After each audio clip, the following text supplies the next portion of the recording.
आधुनिक हिंदी साहित्य के जन्मदाता भारतेंदु हरिश्चंद्र इतिहास प्रसिद्ध सेठ अमीचंद के प्रपौत्र गोपाल चंद्र गिरिधरदास के ज्येष्ठ पुत्र थे।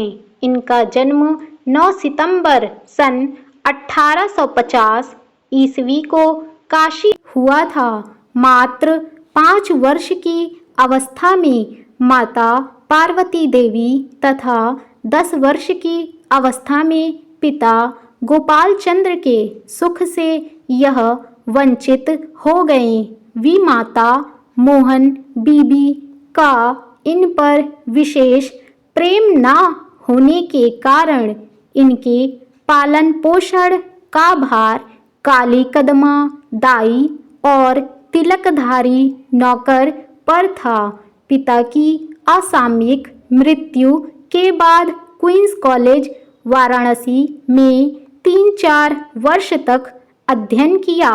उस समय काशी के रईसों में केवल राजा शिव प्रसाद सितारे हिंद ही अंग्रेजी पढ़े लिखे थे, इसलिए भारतेंदु जी अंग्रेजी पढ़ने के लिए उनके पास जाया करते थे और उन्हें गुरुतुल्य मानते थे।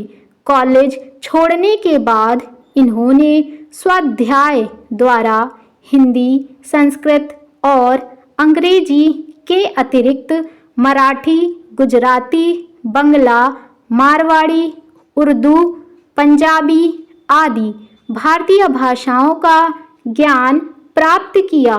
13 वर्ष की अल्पावस्था में इनका विवाह काशी के रईस लाला गुलाब राय की पुत्री मन्ना देवी से हुआ। इनके 2 पुत्र और 1 पुत्री थी। पुत्रों की बाल्यावस्था में ही मृत्यु हो गई थी, जबकि पुत्री विद्यावती सुशिक्षिता थी। भारतेंदु जी ने अनेक स्थानों की यात्राएं की। क्षय रोग से पीड़ित भारतेंदु जी का निधन 6 जनवरी 1885 ईस्वी को 34 वर्ष की अवस्था में हो गया। भारतेंदु जी ने हिंदी साहित्य की जो समृद्धि की वह सामान्य व्यक्ति के लिए असंभव है। ये कवि, नाटककार, निबंध लेखक, संपादक, समाज सुधारक सभी कुछ थे। हिंदी गद्य के तो ये जन्मदाता समझे जाते हैं। काव्य रचना भी ये बाल्यावस्था से ही करने लगे थे। इनकी प्रतिभा से प्रभावित होकर सन 1880 ईस्वी में पंडित रघुनाथ, पंडित सुधाकर द्विवेदी, पंडित रामेश्वर दत्त व्यास आदि के प्रस्तावानुसार हरिश्चंद्र को भारतेंदु की पदवी से विभूषित किया गया और तभी से इनके नाम के साथ भारतेंदु शब्द जुड़ गया। इन्होंने हिंदी भाषा के प्रचार के लिए आंदोलन चलाया। इन्होंने सन 1868 ईस्वी में कवि वचन सुधा और सन 1873 ईस्वी में हरिश्चंद्र मैगजीन का संपादन किया था। 8 अंकों के बाद हरिश्चंद्र मैगजीन का नाम हरिश्चंद्र चंद्रिका हो गया। हिंदी गद्य को नई चाल में ढालने का श्रेय हरिश्चंद्र चंद्रिका को ही है। भारतेंदु जी की कृतियां अनेक विधाओं में उल्लेखनीय हैं। नाटक के क्षेत्र में इनकी देन सर्वाधिक महत्वपूर्ण है।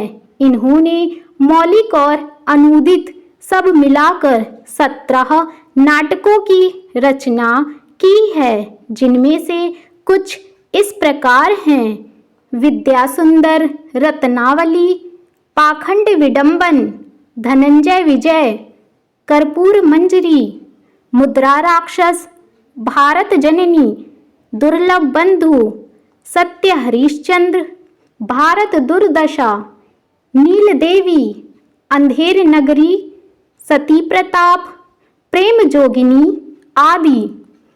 नाटकों की ही भांति इनके निबंध भी महत्वपूर्ण हैं। इनके प्रमुख निबंध संग्रह सुलोचना, परिहासवंचक, मदालसा, लीलावती एवं दिल्ली दरबार दर्पण हैं। भारतेंदु ने इतिहास, पुराण, धर्म, भाषा, संगीत आदि अनेक विषयों पर निबंध लिखे हैं।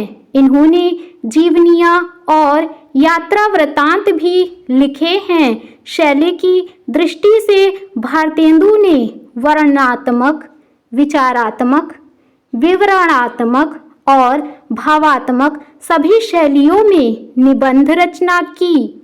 इनकी भाषा व्यवहारिक, बोलचाल के निकट, प्रवाहमयी और जीवंत है। इन्होंने काव्य में ब्रज भाषा का प्रयोग किया, परंतु गद्य के लिए खड़ी बोली को अपनाया।